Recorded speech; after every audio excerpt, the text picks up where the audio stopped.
Hello! నమస్తే అందరికీ. So, recent latest updates ఏంటా అని చెప్పేసి చూస్తే, రష్యా అనేది యుక్రెయిన్ మీద వర్షనివిక్ హైపర్సోనిక్ మిసైల్ న్యూక్లియర్ కేపబిలిటీతో ఉన్న ఒక మిసైల్‌ని ఫైర్ చేసింది. సో, ఇది చాలా ఇంపార్టెంట్ ఈ వార్‌లో కల్లా. ఎందుకంటే, ఆ మిసైల్ వాళ్ళు ఏదైతే ఫైర్ చేశారో యుక్రెయిన్‌లో ఆ రీజియన్ అనేది పోలాండ్‌కి విచ్ ఈస్ నాటో మెంబర్. దానికి దగ్గరలో ఉంది. లైక్ లిటిల్ బార్డర్ అని చెప్పొచ్చు. సో, కానీ పోలాండు ఈ కంట్రీస్ నాటో మెంబర్ కాబట్టి ఆబ్వియస్లీ వాళ్ళకి డిఫెన్స్ ఫోర్స్ ఉంటాయి. వాళ్ళకి ఏదన్నా మిసైల్ వస్తుంటే they have indication and they can fire back. కానీ అలాంటిదేం జరగలేదు. రీజన్ ఏంటంటే ఇది చాలా హై వెలాసిటీ హైపర్సోనిక్ కాబట్టి మేబీ కరెంట్ ఉన్న డిఫెన్స్ సిస్టము దానికి క్యాపబుల్‌గా లేకపోయి ఉండొచ్చు. ఇది చాలా ఇంపార్టెంట్ పాయింట్ ఇక్కడ. సో, అసలు రష్యా, యుక్రెయిన్ వార్ ఎందుకు స్టార్ట్ అయిందో మనం చూద్దాం. యాక్చువల్లీ యుక్రెయిన్ తర్వాత ఇంకా కొన్ని కంట్రీస్ అనమాట. ఇవన్నీ part of Soviet union. Soviet union అంటే ఒకప్పుడు రష్యా కిందే వస్తది. 1991లో రష్యాలో ఉన్నటువంటి ఎగ్జిస్టింగ్ కమ్యూనిస్ట్ ఐడియాలజీ వర్కౌట్ అవ్వకపోవడం వల్ల, ఎకానమీ కొలాప్స్ అయిపోవడం వల్ల మొత్తం సోవియట్ యూనియన్ మొత్తం కొలాప్స్ అయిపోయింది. చూడండి, ఒక కంట్రీ ఎకానమీ వైస్ స్ట్రాంగ్‌గా లేకపోతే ఎంత పెద్ద కంట్రీ అయినా, ఒకప్పుడు Soviet union is the biggest of entire world. అంత పెద్ద అంటే ఆల్మోస్ట్ ఒక 12 కంట్రీస్ ఉండేవి ఫామ్‌లో.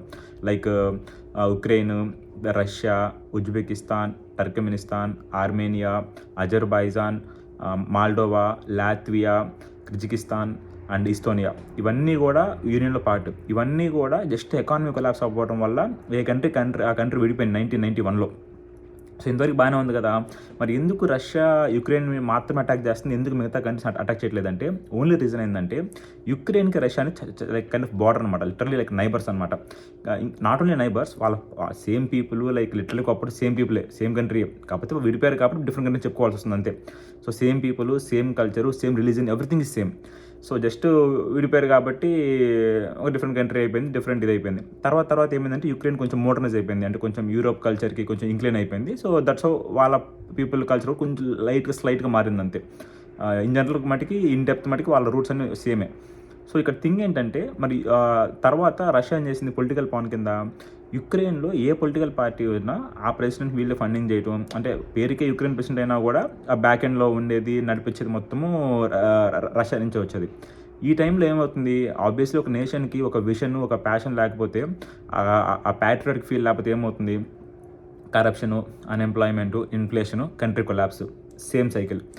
ఇలాంటి కరప్షన్ ఎక్కువైపోయింది. ఆబ్వియస్లీ కరప్షన్ అయిపోతే యూరోకప్ రేపని తెలుస్తది. అట్లా నేషనల్ మిడిల్ రావటం అందరికి చాలా కామన్ అయిపోయింది కరప్షన్ అనేది యుక్రెయిన్‌లో కూడా. తర్వాత సడన్‌గా ఆల్ ఆఫ్ ఎ సడన్ మనకి నెట్‌ఫ్లిక్స్‌లో కొన్ని సిరీస్‌లు ఎట్లా అయితే కొన్ని బాగా హిట్ అయిపోతాయో, లైక్ మనీ హిస్ట్ ఇలాంటివి. ఆల్ ఆఫ్ ఎ సడన్ ఒక క్యాండిడేట్ ఒక చిన్న కామెడీ షో చేసేవాడు ఆ నెట్‌ఫ్లిక్స్‌లో. అది ఎలా అంటే కైండ్ ఆఫ్ కామెడీ అనే కాదు, కొంచెం సీరియస్ కూడా. అదేంటంటే ఆ షో పేరు కరప్షన్‌కి అగైనెస్ట్‌గా ఒక హీరో అంటే క్యారెక్టర్ అనమాట. కరప్షన్ అగైనెస్ట్ క్రియేట్ అయిపోయి వాడు ప్రెసిడెంట్ అయిపోయి అట్లాంటి ఒక సిరీస్ జరుగుతూ ఉండేది. ఆ కామెడీ సిరీస్‌లో ఉన్న ఆ క్యాండిడేటే nothing but Volodymyr Zelensky, who is currently Ukraine president. అట్లా నేషనల్ టీవీ ద్వారా బాగా ఫేమస్ అయిపోయిన తర్వాత all of a sudden overnight famous అయిపోయాడు తను యుక్రెయిన్‌లో. ఆల్ ఆఫ్ ఎ సడన్ మీకు మీడియా కానీ లేకపోతే సోషల్ మీడియా కానీ మొత్తం హైప్ చేసింది. కట్ చేస్తే విత్ ఇన్ నెక్స్ట్ ఎలక్షన్‌లో మనోడు పోటీ చేశాడు. చూడండి, from TV star to politician, like literally like overnight అయిపోయింది ఇంత మాసివ్ ట్రాన్స్‌ఫర్మేషన్ మొత్తం కూడా. ఓవర్‌నైట్‌లో he became from comedian to politician. Not only he contested the elections, he won the elections. తను గెలిచాడు ఫైనల్లీ. సరే, గెలిచాడు కదా, ఇప్పుడేమవుతుంది, జస్ట్ ఇమాజిన్, రష్యా చాలా పెద్ద కంట్రీ ఆబ్వియస్లీ, యుక్రెయిన్ చాలా చిన్న కంట్రీ. ఎప్పుడైనా ఒక చిన్న కంట్రీ ఒక పెద్ద కంట్రీ ఫైట్ చేయలేదు కదా. సో, వీళ్ళు కరప్షన్ అన్నీ అంతా చాలా హెవీగా ఉంది, కరెక్టే. కానీ ఆల్ ఆఫ్ ఎ సడన్ ఇప్పుడు లెట్స్ సే ఫర్ ఎగ్జాంపుల్ ఒక 100 కేజీస్ ఉన్న వెయిట్ ఉన్న వ్యక్తి ఒక 60కి రావాలంటే ఒక రోజు అవ్వదు. స్టెప్ బై స్టెప్ ప్రాసెస్ ఉండాలి. ఇట్స్ సేమ్ థింగ్ మనకి ఫినాన్స్లో కానీ లేకపోతే పొలిటిక్స్లో కానీ ఓవరాల్గా ఫాలో అయ్యే ఒక స్ట్రాటజీ అనేది cut it into small step and big consistency. So, కానీ తినేం చేశాడు, ఆల్ ఆఫ్ ఎ సడన్ రష్యాకి అనుకూలంగా ఉన్న పొలిటికల్ పార్టీ మెంబర్స్ కానీ లైక్ ఇంకా ఆల్ సెక్టర్స్లో మొత్తం పీకేశాడు. మొత్తం he try to change it like over night.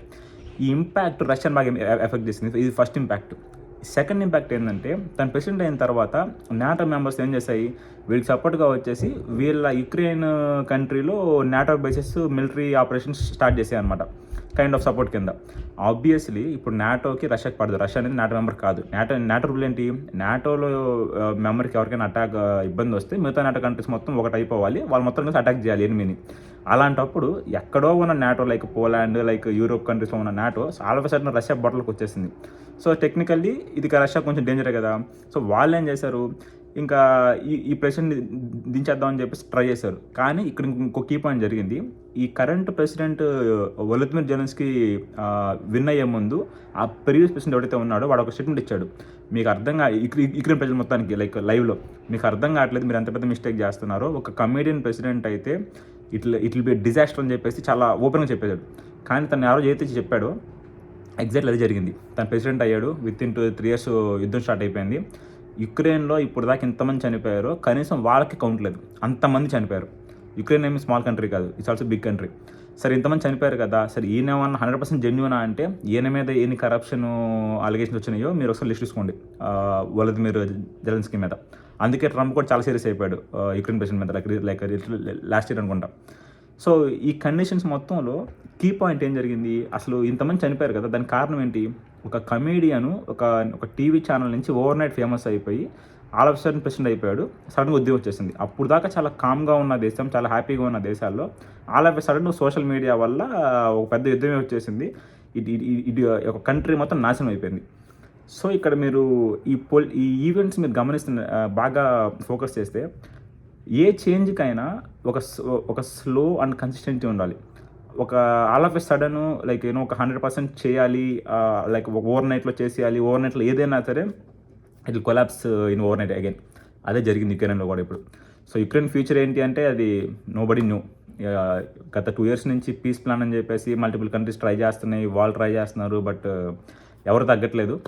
So but thing ఏంటంటే ఓవరాల్గా ఇది అంటే ఒక ఎస్టాబ్లిష్డ్ ఒక ప్రాపర్ ఆర్గనైజేషన్స్, ఒక పొలిటికల్ పార్టీ లేకపోతే ఎకానమీ కొలాప్స్ అయిపోతే ఎంత దారుణంగా ఒక కంట్రీ కొలాప్స్ అయిపోతుంది, ఎంతమంది చనిపోతారు దానికి యుక్రెయిన్ వార్ అనేది ఒక లైవ్ ఎగ్జాంపుల్ అనమాట.